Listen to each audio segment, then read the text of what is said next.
মানে স্ক্রিন 2 তে আসছে। আমি এখান থেকে হোমে দিলে স্ক্রিন 1 এ চলে আসবে।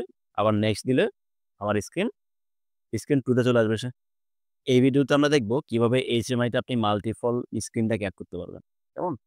সো আমাদের এখন আমরা যদি স্ক্রিনসে আসি, এখানে একটা স্ক্রিন লেখা আছে রুট স্ক্রিন। আপনি কিন্তু চাইলে এটাকে রিনেমও করতে পারেন। আমি এখানে অ্যাড বাটন প্রেস করে রিনেম দিলে এটা আমার হোম স্ক্রিন, কেমন? বা স্ক্রিন 1 যেটা আপনি জানেন। স্ক্রিন 1 এখানে আমি আরেকটা স্ক্রিন এড করব। তাহলে এটার জন্য আমাকে অ্যাড নিউ স্ক্রিন ক্লিক করতে হবে। এটাকে আমি ক্লিক করে রিনেম করব। যেমন এটা হচ্ছে স্ক্রিন 2, কেমন? তাহলে আমরা যেটা করতে হবে, আমরা স্ক্রিন 1 থেকে 2 তে আসবো, আবার 2 থেকে 1 আসতে হবে। তাহলে কিছু সুইচ লাগবে আমার, কেমন? আমি একটা সুইচ নিয়ে নিলাম এখানে। এটার নাম দিলাম আমি নেক্সট, নেক্সট স্ক্রিন, কেমন? এখন এটাকে আমি ট্যাগ করতে হবে। তাহলে রাইট বাটন প্রেস করে আমি চলে আসবো প্রপার্টিস। দেন এখান থেকে চলে আসবো আমরা আমাদের ইভেন্টস। আমরা ক্লিকে আসবো। দেন এখান থেকে আমরা লিখবো যে আমার অ্যাক্টিভ, এই দেখুন অ্যাক্টিভ স্ক্রিন। সো আমি এটাকে চুজ করব। এখন কোন স্ক্রিনে যাবো আমি এই সুইচটা দিয়ে? সো আমি স্ক্রিন নেমে এসে এখানে থ্রি ডটে ক্লিক করে আমি চলে আসবো। আমি স্ক্রিন 2 তে যাবো, দেখুন? তাহলে এই সুইচটা দিলে আমার স্ক্রিন 2 তে নিয়ে যাবে। এখন মজার বিষয় হচ্ছে, আমি যখন 2 তে আসবো, তাহলে 2 তে যাওয়ার অন আসার জন্য কি লাগবে? আরেকটা সুইচ লাগবে। সো আমি এটাকে আবার সুইচটা কেটে নিলাম এখান থেকে। এটার নাম দিলাম হোম, যে হোম স্ক্রিন এটা, কেমন?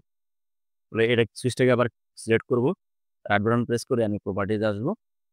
দেন ক্লিকে থাকবো, আবার লিখবো কি অ্যাক্টিভ স্ক্রিন। এখান থেকে আমি থ্রি ডটে আসবো। এখান দিলাম স্ক্রিন 1, কেমন? অপোজিটটা দিতে হবে। এখন যদি আমরা স্টার্ট সিমুলেশন দিই, তাহলে দেখুন আমার কিন্তু সে পেজ 2 তে আসছে। মানে স্ক্রিন 2 তে আসছে। আমি এখান থেকে হোমে দিলে স্ক্রিন 1 এ চলে আসবে। আবার নেক্সট দিলে আমার স্ক্রিন 2 তে চলে আসবে সে। কেমন? এভাবে আমরা আ স্ক্রিনে এড করবো এবং কি কিছু বাটন ইউজ করে আমরা আ নেক্সট, প্রিভিয়াস, হোমে বা 2, 3, 4 এভাবে আমরা আসবো। এখন মজার বিষয় হচ্ছে, আমি যখন প্রোগ্রাম ডাউনলোড দিব, আমি চাচ্ছি আমার অলওয়েজ আমার হোম স্ক্রিন থাকবে এটা। তাহলে যেটা করতে হবে আপনাকে, সিমুলেশনটাকে অফ করবেন। একটা অপশন আমরা পাবো এখান থেকে আমাদের রান টাইম সেটিংস। হুম? সো এখানে দেখুন যে আমরা এখানে স্টার্ট স্ক্রিন 2 দিই। তো যখন আমি HDMI তে প্রোগ্রামটা ডাউনলোড দিব, তখন কি হবে? স্ক্রিন 2 টাই আগে আসবে। আর যদি আমি 1 দিই, তাহলে আমার 1 টা আগে আসবে। কেমন? এটা একটু আমাদেরকে মাথায় রাখতে হবে। এখন আমরা যেটা করব, তাহলে এইভাবে আমরা যেটা করতে পারি, আমাদের মাল্টিপল স্ক্রিন এড করতে পারি এবং কি আমরা কিভাবে একটা স্ক্রিন থেকে আরেকটা স্ক্রিনে মুভ করব, সেটা আমরা সলভ করতে পারি। সো সকলকে অসংখ্য ধন্যবাদ। আসসালামু আলাইকুম।